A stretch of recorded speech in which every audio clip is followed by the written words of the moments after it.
wrapped up in my sleeping bag, looking out the window at Aaron's house as the sun is beginning to creep over the horizon. And the trees are silhouetted black against the emerging blue sky with the fading stars up in the sky. And I think to myself how much I hate Aaron because he's got it fucking made with this fantastic house of his, this nice little piece of property tucked away out in the backwoods of South Dakota. God, I fucking hate him. I hope he dies. I hope he dies of syphilis. You piece of shit. Actually, it just dawned on me. Didn't Nietzsche die of syphilis? I didn't do that intentionally. I just like, wait a minute. I think he did.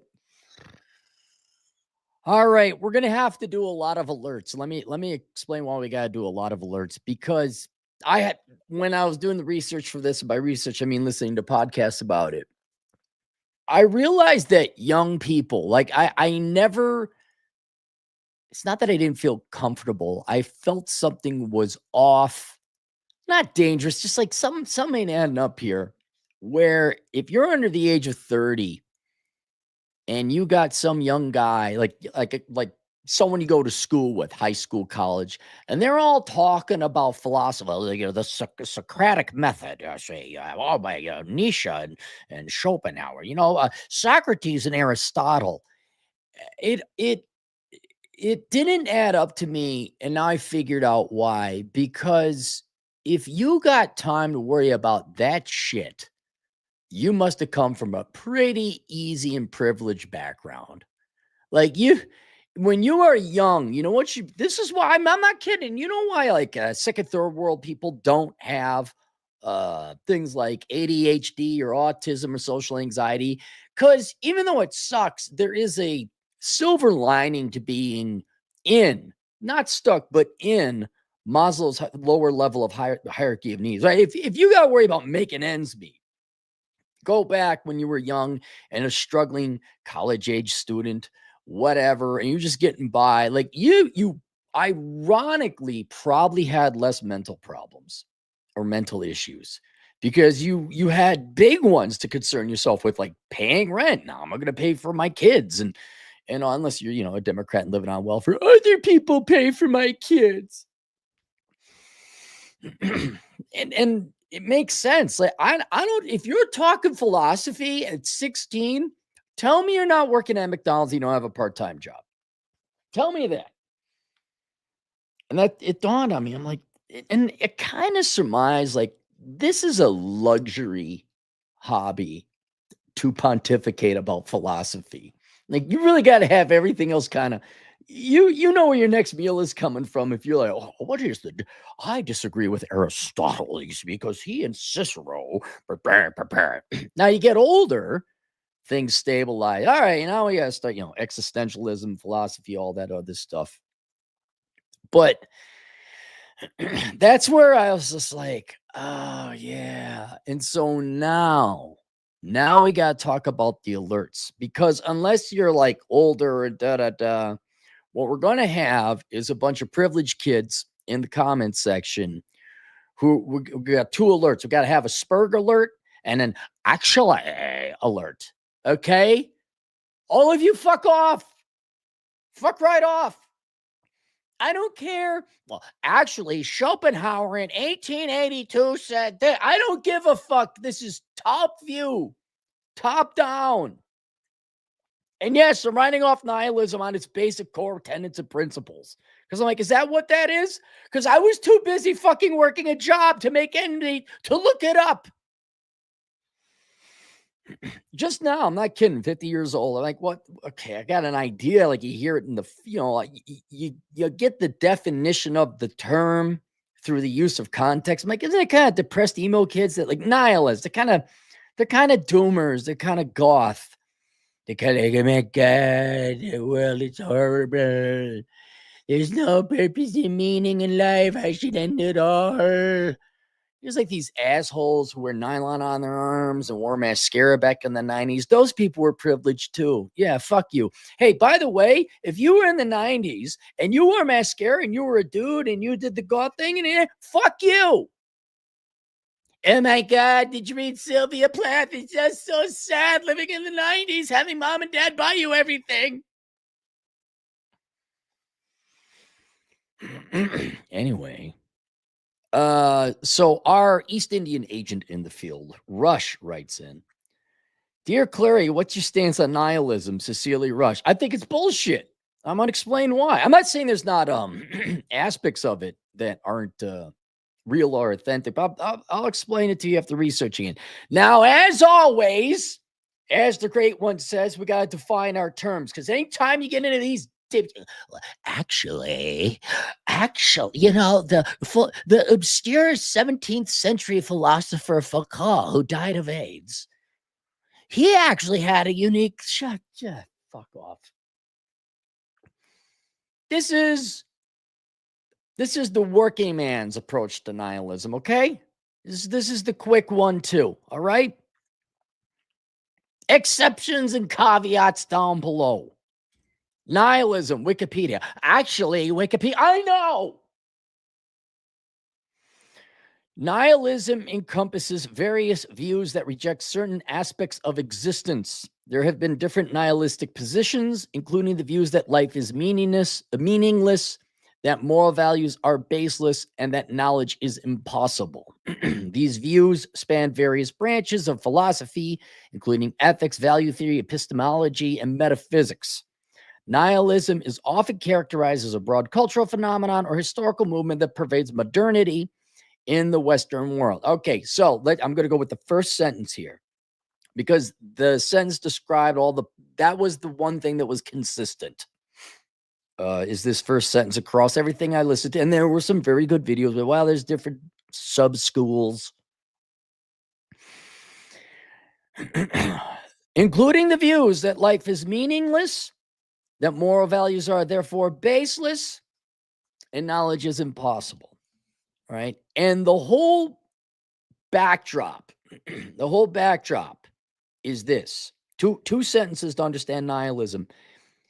If there ain't no God and the sun is going to go red giant on us. That's it. There you go. That's nihilism. What do you mean? Well, we don't know if there's a God or not. Shut up.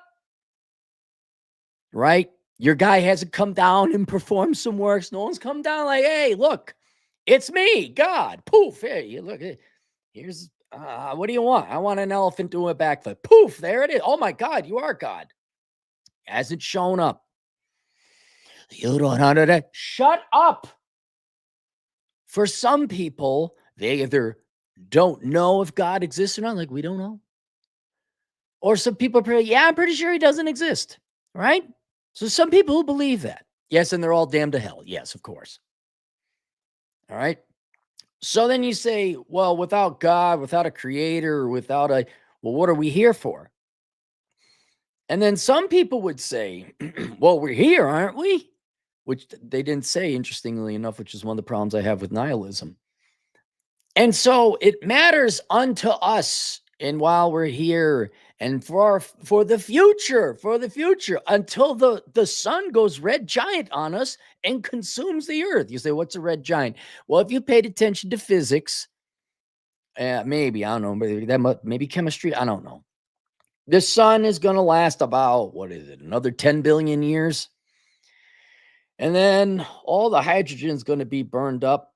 And then how does it work? The sun's going to get bigger because it runs out of hydrogen. I forget how the physics and gravity works. That's the short version. How much bigger? It's going to get so big, it might even encompass the orbit of Mars. And for those of you with public educations, yes, Mars is further out than Earth. Some of you probably still believe in a Earth-centric orbit, but that's okay. That's the public schools. So let's say you have all the world's work of humans and creatures and things and stuff and emotions and meaning and purpose and My books, there will come a point in time, my books are all gone. Why? Because the earth is going to go red giant on us. It's going to burn everything on the earth. There will be no trace of humanity, which is kind of one of the reasons that if you look at the civilization video games, that's why you got to get to Alpha Centauri, but never mind. Let's just go pay some single mom kids to have some more welfare kids rather than get off the fucking rock. What grandiose shit? Look, oh man, at least she can watch what's the other show y'all want me to watch? She can watch her show for free while eating bonbons. Space exploration. What are you talking about? We got to solve poverty. Anyway, so with the sun going to go red giant on us, all of humans' works will be destroyed. And even then, they forecast that the universe will inevitably run out of energy and everything will be dead. There'll be no energy left in the universe. Very sad to pray, like, wow. Even if the universe isn't infinite, apparently. So nihilism says, well, if we're all going to die and we're not around in some kind of sentient capacity afterwards, like in an afterlife, then everything we do is pointless and meaningless. Yeah, you put mascara in my eye, you're going to suck a pacifier with LSD on it, I'm going to think I'm cool, man. And if there ain't no God, why are we here? And then I don't know why. And I can understand why there's a negative connotation with nihilists. Therefore, we should just treat each other like shit. There's no moral code and there's no moral ethics and there's no reason to live. And I'm like, how did you make that connection? And this is the main issue I got with nihilism. Because as an economist, I got to say, wait, but we're here, ain't we? And that's the thing. Two things, one philosophical, one economic. One, we're sentient, right? We're here now. It matters to me if I die or not. It matters to me. Life matters to me. Like if I spend my time getting an MBA and being some corporate dick sucker versus going out and hiking in Utah all the day, that matters to me. I'm sentient. I'm here. I feel pleasure and I feel pain. Sometimes I feel boredom. Sometimes I feel nothing at all. But we're here, damn it.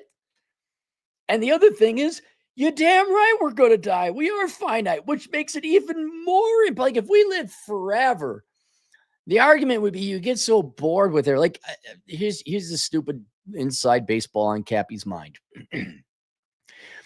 If you had 3 wishes, what would it be? One of them would be to have total knowledge of everything ever. Like, I want to be able to play back in real time everything that's ever happened in the universe, like some far off galaxy, some far off star with a planet. And there's this creature and it's a weird creature and it's doing its thing. I want to have total knowledge of all the amoebas, all the creatures and their entire total fucking knowledge. Because then I could know. It'd be like watching almost nearly an unlimited amount of movies. Like, what did this amoeba do on the planet far, far away, billions of years ago? What happened to that thing? What happened to this asteroid? It doesn't even have to be alive. What happened to that asteroid? Did that go, oh boy, that's kind of neat. It ran into the other asteroid. That's what I'd like to know. But even then, there's a finite amount of knowledge out there. And then you kind of get bored. And so dying, being finite, kind of, if you have something that's unlimited, it has no value. But if it's limited, it does have value, right? This is why girls don't give a shit about sex, because it's unlimited. It's on tap for them. You guys, it's rare. That's why you pay for it, literally. I'm married. I didn't pay for it. Yes, you did. Did you get the ring and the wet and the bailing out of the stool? You did pay for it. Anyway, so the fact that you're here and you're sentient, you're not sentient, you're aware. You feel pleasure and pain. You experience life. And the fact that it's finite, no, life has all purpose and meaning. You're here. And this is kind of sad where, I run into this with true believers, which I respect, where they think they're going to go to heaven and they're going to essentially live forever. I mean, because that's what, after you die. Well, no, you just, it's more of a metamorphosis, like a caterpillar becoming a butterfly. Death just happens to be this stage. But they think they're going to go on.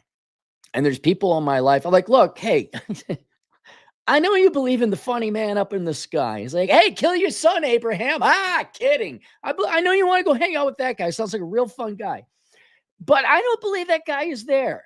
And it would be great to me. I know you think you're going to. So actually, if I do the math right or the logic, because I don't believe in the guy who plays practical jokes, vicious practical jokes on Abraham.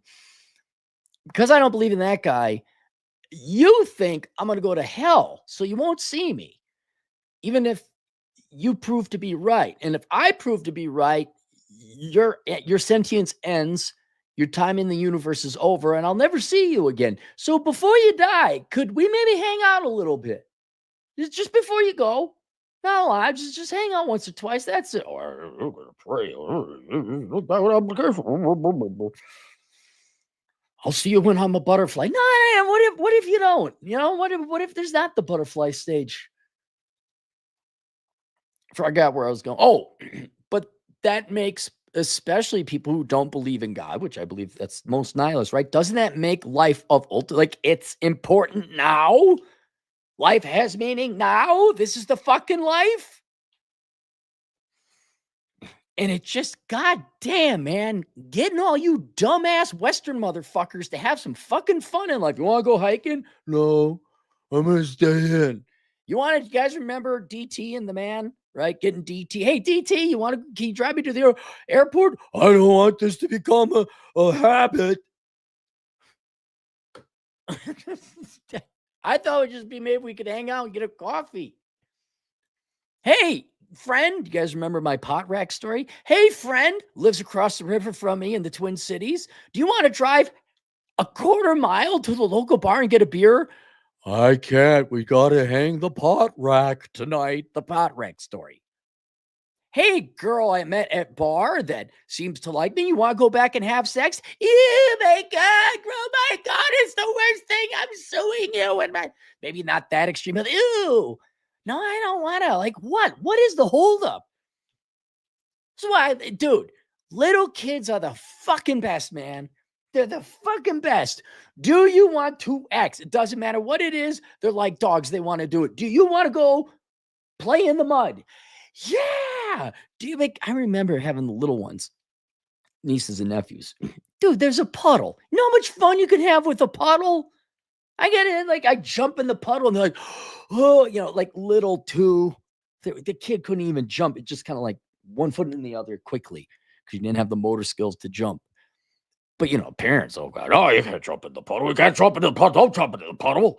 You got to wait until you become a butterfly and go talk to the, malicious motherfucker who played jokes on Abraham. Then you can jump in puddle. But you should be worshiping God the entire. You won't want to jump in puddle. Oh, my God, Christians are so fucking boring. Then they see the adult. Hey, Uncle Aaron's you want to jump in the puddle, little kid? Huh? Doesn't even know what a puddle is. Doesn't speak English. And I jump in the puddle. They jump in the puddle. Hey, kid, you want to go get ice cream? Hey, kid, you want to go to the park? You want to go feed the fish? You just want to go ride around? Yeah. And some happen, I'll start looking at these phony phone things and the tablets. It's just then by the time you're 13, oh my God, and that's how you all fucking live until you're dead. No wonder you're a bunch of nihilists. You gave up on life. Oh, and you fat pig Americans, you fatties. Oh my God. Like, I mean, really, you guys should be the nihilists because you obviously don't give a fuck about life. I mean, and maybe nihilism is too much work for you to think about, but my God, you're a fat person? You really? Do you want to live a little longer and go try some things? I'm so sad and depressed. The only happiness I have is eating more food because I'm a fat, lazy pig American. Like, fuck. Want to go hiking? No. Want to go play baseball? No. Want to go for a motorcycle ride? No. You want to go to the airport? No. You want to go get a beer? No. Want to have sex? No. How about a blowjob? No. Want to hold hands? No. Want to go to church? No. Want to go to lunch? No. Want to do that? No. You just want to sit there and fucking piss your life away? Yeah. And that's why the fact that life has no purpose or meaning, no, it does. It objectively does. Now, a lot of you may not realize that. A lot of you may be these protesting baby boomers who just fucking pissed their lives away, being pothead hippies one time, and 50 years later, they're protesting on a fucking bridge. I mean, really, there's a case. There's a case for a lot of you that, like, yeah, why are you here? I'm not talking from a depression point of reason to end it. I'm talking like, if you ain't gonna take advantage of this man, like, why? It's like having a car. You're like, was it Rain Man where the dad never took the car out? Was that Ferris Bueller? I think it was Ferris, maybe both. They never took the car out. They never enjoyed it. Or Open Range. You guys ever see Open Range? It's one of the more obscure but a really good Western movie. Is it Robert Duvall and Kevin Costner? It's an old school Western shootout, and the bad guys are coming and they're making their last stand, but they got a little bit of time. And so they go into the confectionery, the mercantile store. And, this is in the 1870s, 1880s. And they never had chocolate before. And they go in and they're like, well, because they might die. I'm going to try some of this chocolate. I want one of these. I want one of those. And then the I think it was Robert Duvall. He asked the mercantile guy, the clerk, he says, are these any good? He says, I don't know. I never had it. He says, you're telling me this has been sitting right here in front of you and you never tried it? I think he even bought him one because they're going to die. Fuck. You modern day pussy Americans with your obesity and your fucking suburbanite are welfare collecting living. There's no reason. But yeah, you should be. You fucking should be. So, like, maybe for 88% of you fat pig Americans, nihilism is correct. There is no reason to live. But for the remaining 20% to get off their ass and maybe go live a fucking life, it's obsolete. It's wrong. Not morally wrong, it's just erroneous. That life is meaningless and then moral values are baseless. No, because the unit, the atom or the cell of morals is human time. How much of it are you stealing and wasting of others? That's it. There you go. Humans have evolved to have that morality. Someone steals from you, yeah, you want to punch them. Why? They're trying to kill you or at least enslave you. They're taking away your finite time. Humans understand that intuitively. You guys get pissed when a girl stands you up. You damn right you should be pissed. That bitch wasted depending on how long you're wasting your time texting her, and how long it took you, like a couple hours of your time at least. You could have seen a movie with that. You could have gotten a cup of coffee. You could have gone to the air. Oh, whoa, don't go to the airport. You might have an interesting conversation. Fuck, man. What's the fun? There's got to be a country or culture. What's the funnest culture out there, right? Where are those people? I want to know those people. We're the people that go out and have fun, man. Like, oh shit, we're gonna die. Like tomorrow, no, like in 70 years. But we better pack it in. Yeah, you're right. We're gonna die soon. All you dipshits watching your television and your TV shows. I'm gonna read a book. What? What? You want to go out and have some fun romantically? I don't know. Oh my God. I think girls don't. Yeah, I think you girls are not that interested. I think you girls are more interested, which is fine. I mean, as guys get older, they're less interested in you and they tend to stay home. So I can see that. I can see girls are. I look at it from a guy like, well, wouldn't that be great? Like, yeah, for you, but not necessarily the girls. Girls would be bored. My goodness, man. But yeah, no, hey, go get dogs. I guess that's what I got. I got to get dogs.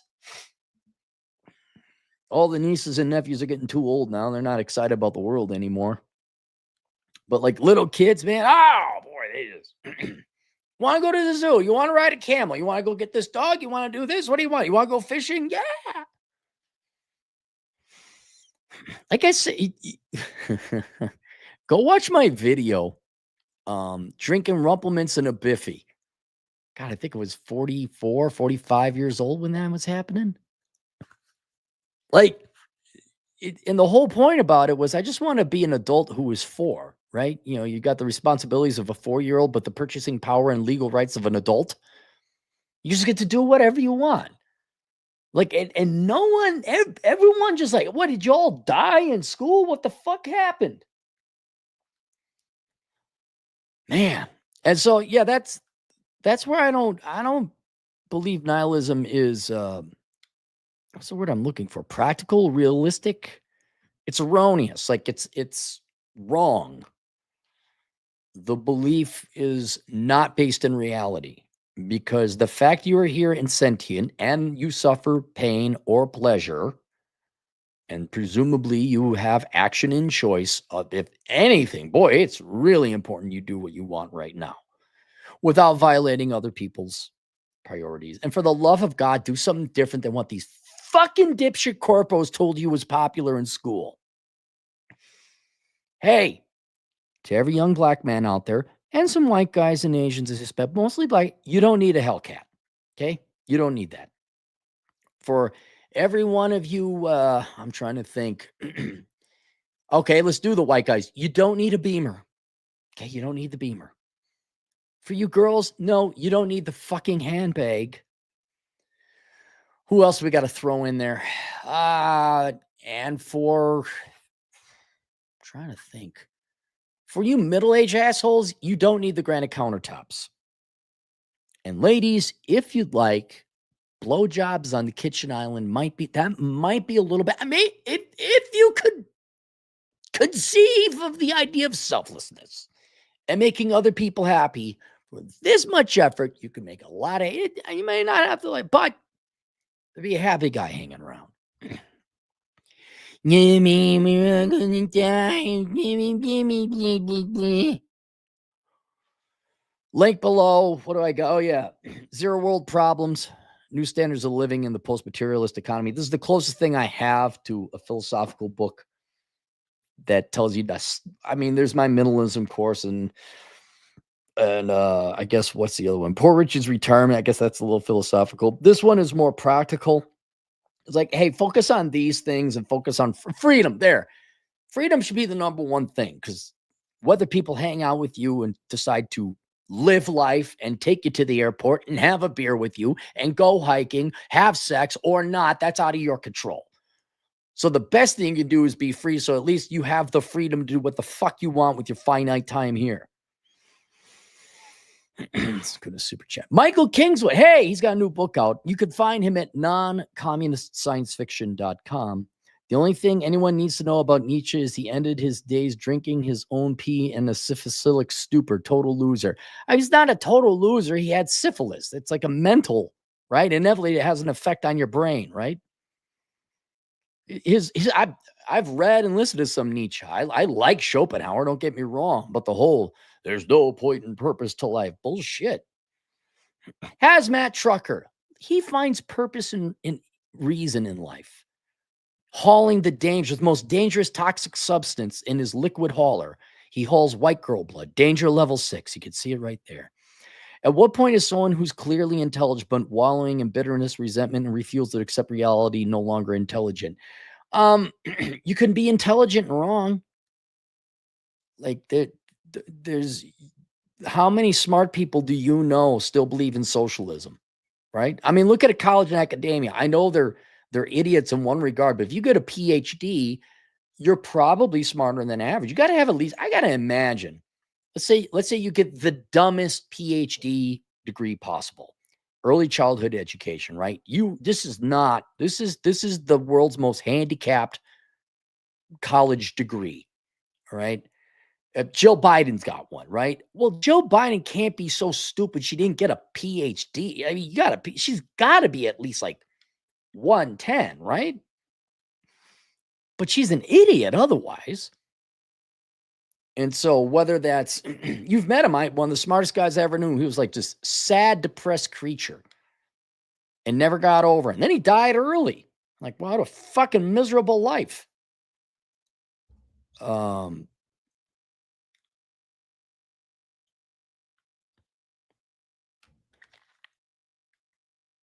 that me?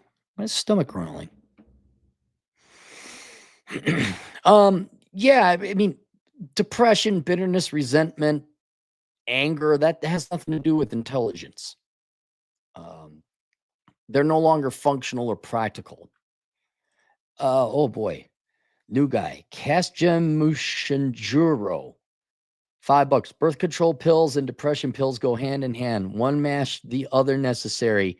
Say I'm wrong. You're not wrong. There's a whole book on that. I forgot what it was. You know what? Let's talk about it. You know whose problem that is? Women's problems. Because we don't take the birth control. I got a vasectomy, so I okay. Birth control mental effects book. This is your brain on birth control. Yeah, this is it. The surprising science of women hormones and the law of unintended consequences. Yep. What's his name? Jack. He paid me to read this book. It's sad. It's sad. You girls take the pill. The pill convinces you you're pregnant. You are not married, right? You don't have a guy. But while you're on the pill, your body thinks you're pregnant. You look for guys that are stable, who are providers, not the ones you're actually attracted to. And then when you go off the pill, you find out you're not that attracted to that guy, but you really find the jacked Republican guy you swore you hated because you got a degree in women's studies. You really find that guy, or the drug dealer, whatever, whatever girls sleep with, the fun, dangerous guys with six-pack abs. Where's T-Rash when we need him? Yeah, and then, oh my God, and then there's marital strife and divorce and do. And I think there was even some emotional consequences. Girls came off of it like, what's going on? Oh my God. And I'm like, too bad. I got a vasectomy. I'm honest. I see you don't have to be on birth control. You can find me attractive in both the provider stage and the badass alpha stage. What is it? Ovulatory cycles? Is that what it is? There you guys go. All right. Questions, answers, assholeconsulting.com. Zero world problems. Take a look at it. That's the practical one. See you guys later, Toodles.